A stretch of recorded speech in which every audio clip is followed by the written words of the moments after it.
you know, putting together the entire concepts of Gita in a story narrative form was really, really amazing. And I was just trying to figure out, okay, how are you now explaining the Karma Yoga, Bhakti Yoga, and Jnana Yoga? And you wove it very nicely in the form of a narrative. That was really nice. So I'm going to ask a first question.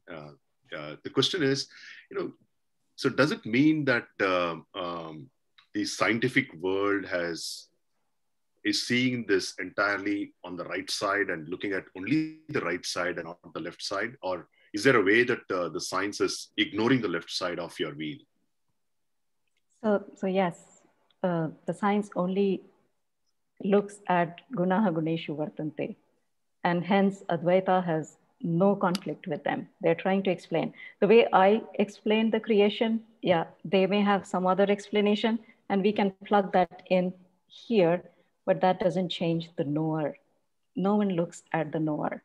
And the whole Vedanta is actually to know the knower, but I still chose the topic to talk about Gunaha Guneshu Vartante because that's what we see. And that's what helps us actually segregate that there is a knower which is different from this entire world that we experience. Thank you, Alpana. Kanchi, your hand is raised. Yeah, Alpana, thank you very much for the wonderful presentation. In fact, I have to also comment on your voice, which was so smooth and so clear, almost like listening to NPR radio. Should probably do this on radio now going forward. And beautifully presented the metaphysics. It was almost like listening to a metaphysics lecture, the first part of your presentation. There was one slide on free will that you spent a few seconds on. Could you elaborate a little bit more? And I think it was a good build-up to get to that slide on free will. Can you just explain a little further? And then I have one more question after that. Yeah, thank you. So in the free will, I think what I was trying to say was, what is a free will? That there are some options and we choose a particular option. That is, in my view, what is termed as free will. But if you think about, in the previous slide, I explained how different options will be created. They are created by your past actions. So those are the opportunities that are presented to you. And because of those tendencies, there's a program written in your mind which will decide which option to take. And it's almost like an AI program. Every time you take an action, it learns. Every time you have an experience, it learns and it decides upon that.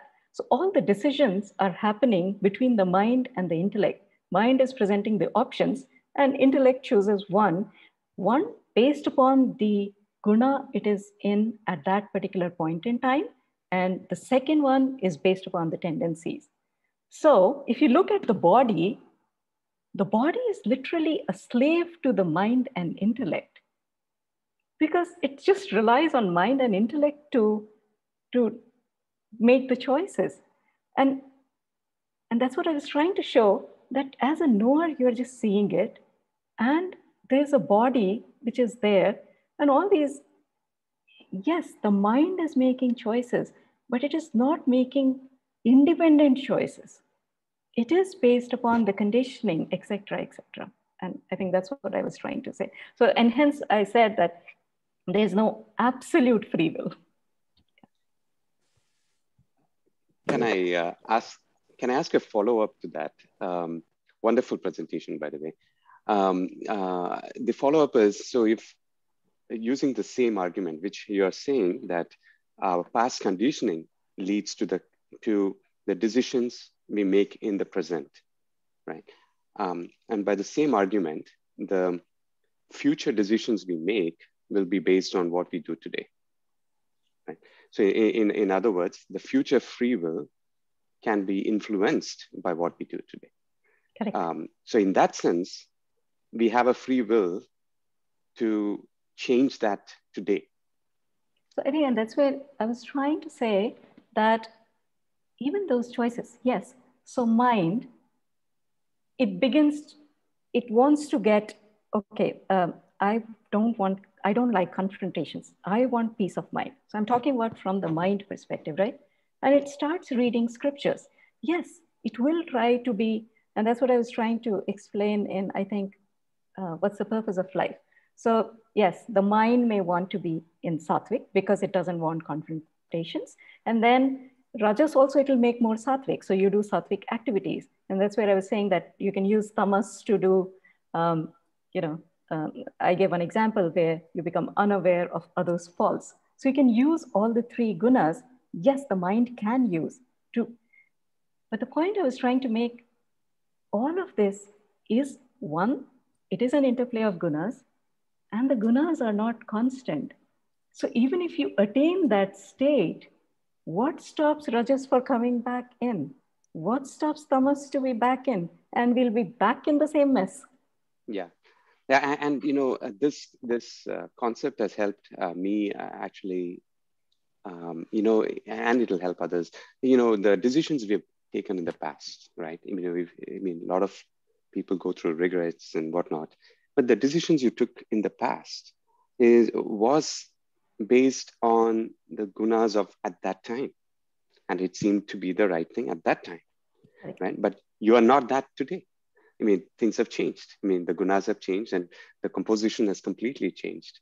So even though, others may perceive it as apparently the same person, it's a completely different person at that time and what you are now, right? So that's a good way of kind of also thinking and rationalizing the fact that those decisions were taken by a different composition of me at that time. Absolutely. Kanchi, can you go with your next question? So let me actually, you had a reference to the knower. In fact, you made it a couple of times. Is the knower the same as the observer, or is it synonymous? Yeah. So knower, observer, seer, self, they're all same. The witness and the God. Shri. All right. Thank you. Your question, Shri. Thank you. Alpana, wonderful presentation. I don't know what you do for a living, but I think if you're not already teaching, you should consider a serious career in that. You're a great explainer, taking concepts like this and putting into. I enjoyed the first few slides a lot, where you had the science and the gunas thing. So I had a couple of questions. First question is, how much of it is your collection, aggregation from the scriptures? How much of it is your original thought? And then I kind of visualized when you said the three gunas as the three-pronged yin and yang, all interacting with each other. I kind of visualized that when you had that diagram. Then the second question is, when you talked about free will, it's as all given by your karma and things. So is that free will a multiple choice question where you don't have any other option like the other option, or you have to pick from what the offerings, every offering is predetermined to you?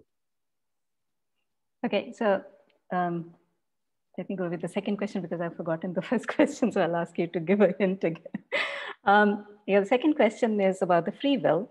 The multiple choice that are offered are not only the ones which are coming from your destiny. They're also because of what current state of mind you are in and your current conditioning. So as AI program or the machine learning program, it's learning itself. So it's adding to even the options. So no, they're not limited to just the predestined ones. They're also driven by your current action, by the actions done in this current life as well. Okay, yeah, I remember your first question about how much of it is from the scriptures and what is my own. I think most of it is from the scriptures. A couple of things which I've added, that wave function, I don't think I have seen it anywhere. The little bit of how they get into out of balance, the scriptures say, in Hindi it says, ki inme shobh hota hai. Now, shobh, there is never a description anywhere. And that is where my mind came to a satisfied answer that because in Rajas, there is acceleration.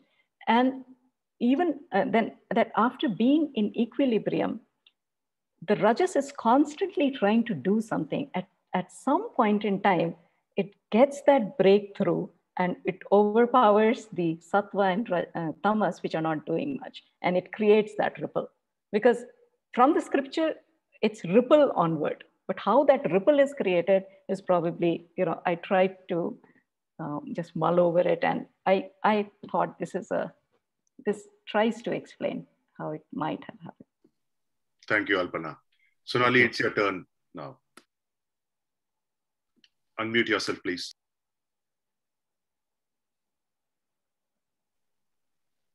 Alpana, it was an excellent talk, quite hi-fi actually. A lot of it I need to think a little bit more to understand completely. But one thing you mentioned about, your mind controls the body. Here, I would like to differ a little bit in stating that, as far as my understanding goes, or what I have read is like mind controls body, but the body also controls mind. Let me give an example of a paralysis person. A person maybe, underwaist is paralyzed. Then the physiotherapist, at that point, the mind has no control on the body, right? So at that time, a physiotherapist comes and starts to exercise the leg. And slowly, after several months, years maybe, the mind becomes active again and the leg starts working. He's able to walk again. Yeah. So this is like, the body now controlled the mind. The body, because you did something to the body, it's reactivated the mind. I think there is an interplay between mind and body. Not always that only mind controls body, but the body in turn also, gives a feedback to the mind. And there is a interplay between the two and they both work together, I would say. And I will have no hesitation in accepting your thought on this.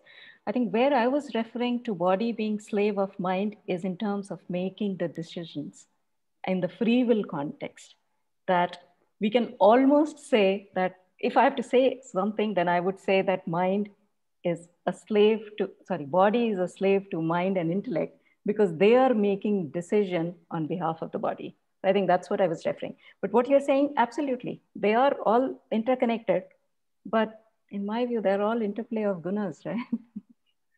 Thank you, Alpana. Vivek, it's your turn now. So, wonderful presentation. And as one would expect from you, Alpana, in terms of the three gunas, and that was one weak spot in my own understanding. That still is. So here's the question about three gunas. Is it a framework for us to understand how we are made up, or is it should it be an aspiration to balance the three? So there are three, at some point in time, and do we carry a sort of a relative mix of that individual to us to the next life? Okay, so we do carry it. This is the tendencies which are stored in the memory, which are etched in the memory, and they continue. But based upon the body we get, how much of it is able to manifest is a different question. So you will still continue with those tendencies, those vasanas, those sanskars. But suppose you, God forbid you don't, but you become an amoeba, you may not need many of these, right? So what is manifested depends on the form, which depends on the unfulfilled desires you die with. So that decides the next word. But it will continue. Yeah. That's quite spectacular to understand. So unfulfilled desires, does that equal to the sort of proportion or the special mix of gunas that we have at any point in time? And do these are they embedded in the ego that goes off to the next life? Is that the sort of way we should understand it? That's correct. Yes. So like 60% of, let's say tamas and 20% of rajas and whatever balance is 20% of. No, by the way, sattva is minimum is 95% sattva. Mind is 9. So it's only an interplay between those last 5. So it's not It's not a that's huge what number. makes the difference between, Correct. let's say, Adolf Hitler and Barack Obama or Dalai Lama. Absolutely. It's a 5%. In fact, some even go on to say it's 3%. I have read somewhere 5%, so I'll continue with that. It's a very, very small mix. Otherwise, as I was trying to tell you, that veil needs to be quite transparent for that superimposition to happen. And that veil is in the mind. The mind has to be primarily sattvic for it to see across. Otherwise, you'll not feel that I. You will not be conscious that that veil will become a wall if it is 20% tamas or anything. And VP, it's your turn now. Very sorry. I mean, sorry to belabor. Go ahead. Complete your thought. But so it is exactly this, that actually the ego carries across to the next life a mix of unfulfilled desires that are sort of set up in these three gunas. If I have to use the terminology correctly, it is the chitta. Ego is just identifying with it. Actually, ego is the one which you just need to change from here to there. That means from the mind and this thing, mind and body to actual real self. So ego doesn't carry anything. The ego is just an identity, but it is the chitta, the memory part, where it is etched. That goes, but that goes with the ego. Yes, you're right. VP, it's your turn now. Alpana, hi, wonderful semantics. Loved it. My question is, I didn't see anywhere Maya. So, the three gunas, are you saying that Maya is basically all tamas and the veil represents the Maya, and then once that veil becomes thinner, the Maya disappears? And I'm obsessed with Maya. Maya is actually pure sattva. The tamas and rajas are very, very small. And this Maya is what is God's power, which helps in all the projection. But when it comes to us, we call it avidya. Avidya the same thing that God has as the Maya, we have as avidya. So God doesn't have any doubt about who he is. Whereas as an individual, we have avidya, which is primary, which I was talking about, 95% sattva and little bit of tamas and rajas, which is causing all the clouding in our thought process. Nice. Guns, it's you, and Vidya, it's your turn is after Guns. Yeah. Hey, thanks. When you were talking about the percentages, I was reminded of alloys, which I do a lot of work in, and just a small addition of one element or other can drastically change properties. So that's beautifully explained. Alpana, I had a question which you may have already answered. You said in the end, the projection slide, by the way, was beautiful. I think that's going to stay in the mind for the rest of my life. So in the projection slide, you ended up saying that the seer is different from everything, but I was always thinking that the seer is all consuming of everything and also the creation and the destroyer. So am I understanding that wrong, or what is it? How would you think about that? So the first step is actually to segregate that seer from the seen. And that's what we were trying to do in the initial part. When it came to the Gyan Yoga, and when God explains that self is existence. So, and then the second part was self is consciousness. And everything that appears in that consciousness. So for a moment, if you think in your awareness, here and there, even though it appears to be there is somewhere outside, but it is still in our awareness. Otherwise, we wouldn't be aware of there. Similarly, everything that's happening around is actually just an imagination within this awareness. And because the first point was that self is existence. And then the second point is it is consciousness. So anything which is outside of consciousness will also be outside of existence. And anything outside of existence is non-existence. So it cannot exist. Yeah, that's beautiful. Thank you. I think that's a kaboom for me. Over to you, Vidya.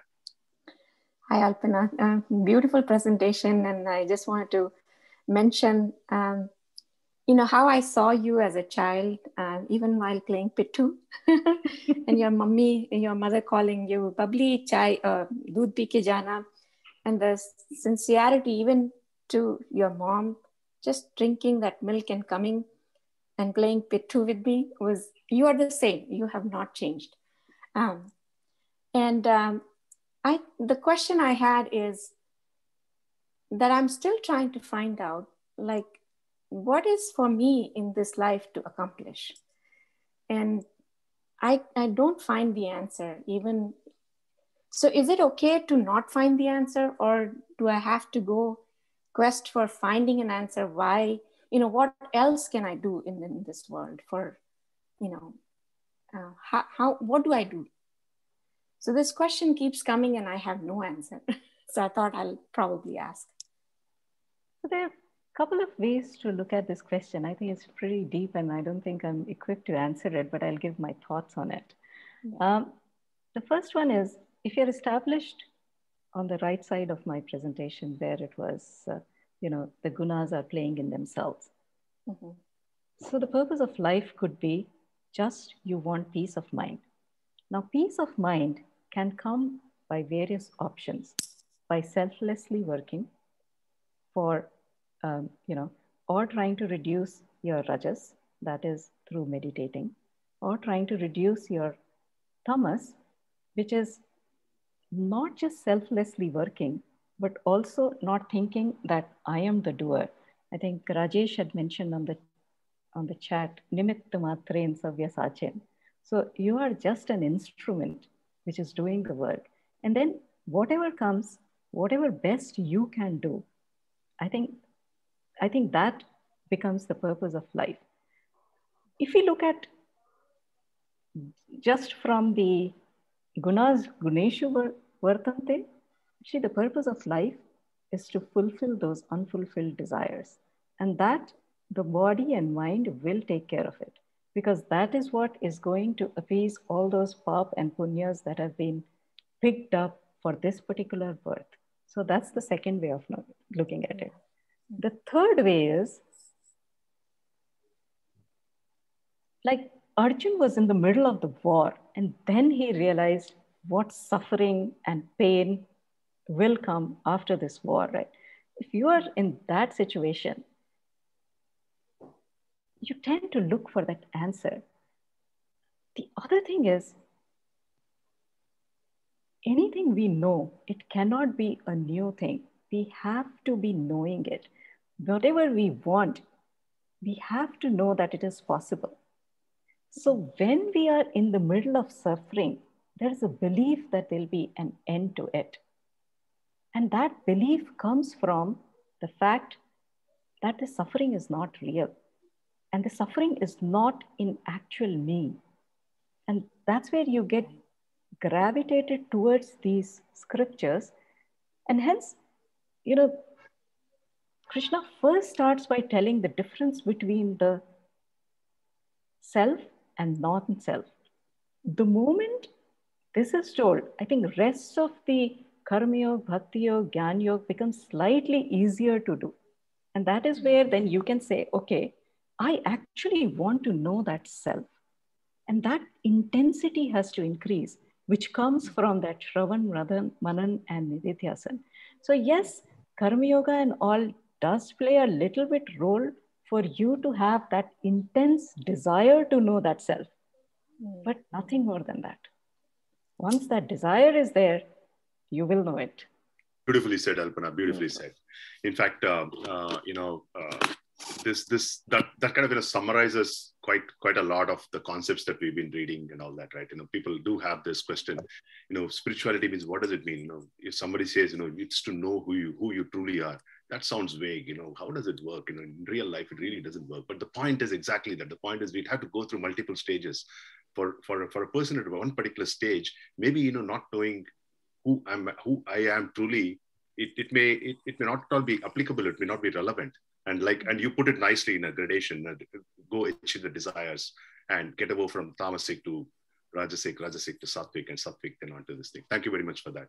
So I think with that, we've kind of, come to the end of it, but I do take the liberty of going to ask you one last question, which is, so you used a lot about, mind and intellect as being artificially intelligent and able to take the decisions and all that. So, and I know your computer science background and all that. So the question is, what's your theory? Do you think computers can actually be made to think like human beings, can exhibit that free will at all?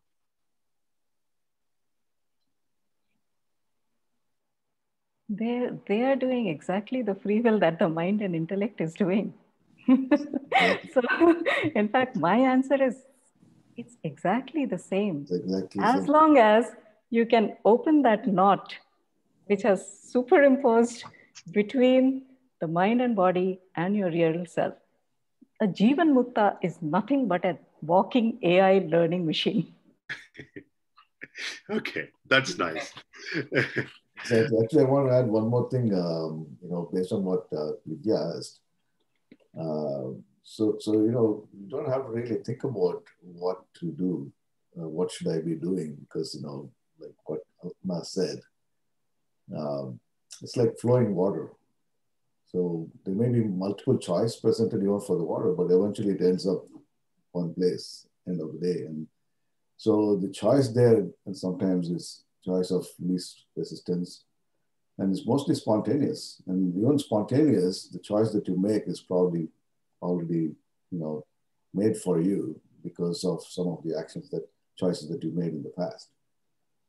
So I guess we don't have to think too much about what we should do, and leave it up to the flowing water. Just flow like the water. Yeah. Folks, I know that there are two more raised hands, but I really don't know if we have the time to do it. It's already 7:55, and I know it's quite late in Singapore. Are you okay, Alpana? Because then we can take two more questions. Otherwise, we can just, move on. Yeah, I'm okay. All right. Okay. So forward to you, Kishore. Just a quick follow-up on the question about purpose of life. So just a thought here again. Not qualified to say anything more about this, but just a thought. So if, and in the context of Gunas, if you look at it, between birth and death, right? Those are certainties, and death is going to happen at some point. Now, what goes on after death, what goes forward beyond death is the subtle body, right? So then the purpose of life becomes clear, which is, I'm not going to take any possessions or anything with me, but what goes forward is just the subtle body, which includes our mind, right? And the samskaras. So can I make my subtle body more sattvic in this life, right? So that what goes forward is more sattvic than what I received. Yeah. So I'll just put it out there as a comment. All right. No, absolutely. All right. Thanks, everyone. I think it was great, Alpana. Thank you so much. Wonderful presentation, and thoroughly enjoyed it.